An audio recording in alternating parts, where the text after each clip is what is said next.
Good morning or good afternoon, subscribers on YouTube and friends on Facebook. You know who I am by now, and it's time for a movie review of The Conjuring. The Conjuring came out July 19th of this year.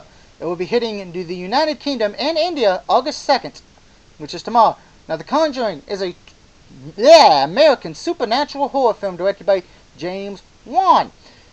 Now you might know this. You might know him by you might know this guy. He was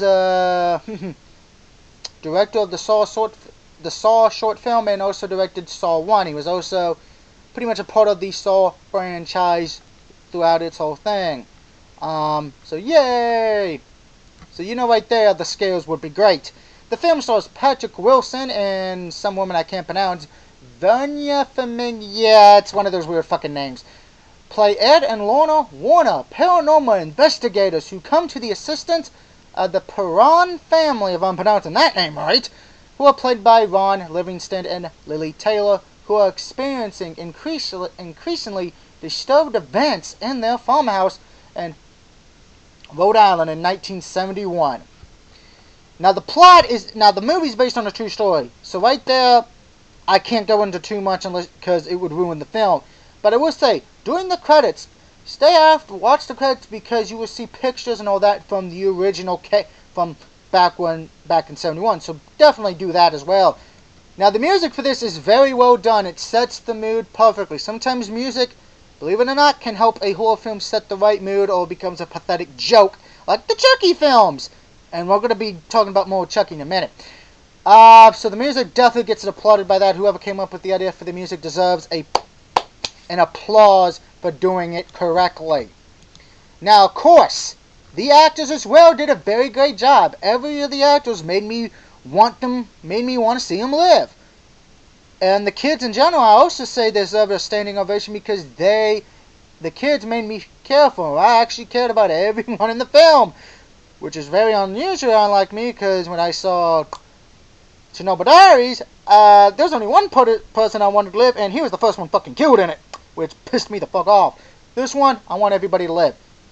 Now, believe it or not, its budget was only $20 million, and it's already made over $104 million. So yay for that. Now, when I saw this in theaters, there were a lot of people in there, and particularly some dumbass bitch brought their 6-year-old child. So I'm just going to say it. If you have a child who's not old enough to see these kind of films, do me a favor. Stay the fuck home. I don't need no little kid screaming behind me like a bitch. Alright, now that being said, of course, a lot of us did get scared in the theater, and so did I. A lot of the scares were done very well. They definitely knew when to scare you at the right moments and when to fake you out of it. Because there was some fake outs, oh, this is when it's going to happen, or this one, and it didn't. So it got me. It tricked me on this one, so very good job of tricking me on that point. Now, I think everyone who saw the film, can agree with me. The doll. That doll, who's not even who's creepy as all shit, you only see a few times. And I know some people are like, oh, that's spoiling, but this one needs to be said. This doll was creepy. Okay, this doll, whoever made the design for the doll needs to talk to the people who are rebooting Chucky and say, yeah, that's not what a toy or doll is supposed to look like. This is what it's supposed to look like. Alright? So, the set, pieces, and everything else, great job. Music, great job. Actors, great job. But what does it get us at the end of the day? Well, I give The Conjuring a 4 out of 5. Definitely would recommend it if you're a horror film buff or love ghost movies. And this is definitely better than, what's that one film franchise that everyone praises, and yet I think it's a piece of crap. Oh yeah, Paranormal Activity, which is terrible. Okay, I would rather watch Blair Witch 2 before I see that. Now, before I go, The Conjuring is supposed to have a sequel. At least that's what New Line Cinema is reporting. Now, the ones who did play the two main characters, Ed and Lorna Warner, which were Patrick Wilson, and I can't pronounce the name, and I do apologize for that. I'm not going into, because I would butcher it badly. All reported to come back for it, so we shall see.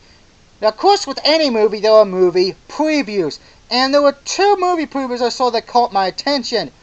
Woods End, which of course is from the guys who did Shaun of the Dead and Hot Fuzz. So that's definitely on my list. And of course, You're Next.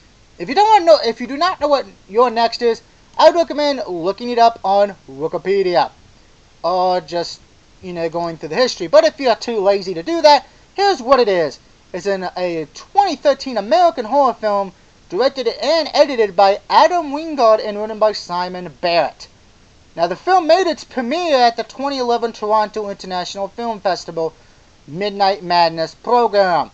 The plot of that film, which normally I don't get into a plot too much, but the plot for You're Next, which is, by the way, one of the films I will be seeing, by the way, that's why I'm talking about it for a little bit, when the Davison family comes under attack during the wedding anniversary getaway, a group of mysterious killers descend upon the evening. They soon learn that one of their victims harbors a secret talent for fighting back.